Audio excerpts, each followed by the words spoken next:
మొత్తం ఎన్ని పెన్సిల్స్? ఎంతమందికి పంచాలి?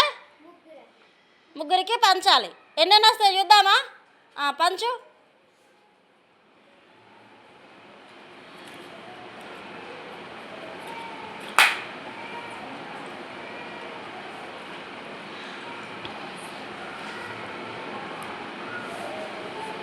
ఎన్ని వచ్చినాయి ఒక్కొక్కరికి? 3 వచ్చినాయా?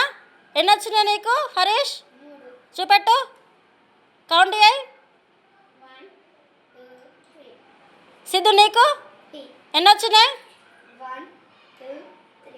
నీకు 3 వచ్చినాయా?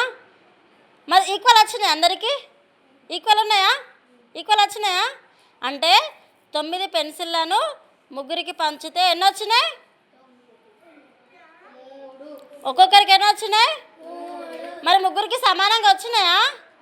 అంటే సమాన భాగాలుగా విభజిద్దాం అన్నది కరెక్టేనా? మరి మొత్తం వాటిని ముగ్గురికి వంచినప్పుడు ముగ్గురికి కూడా ఈక్వల్గా వచ్చిందా? Okay, very good.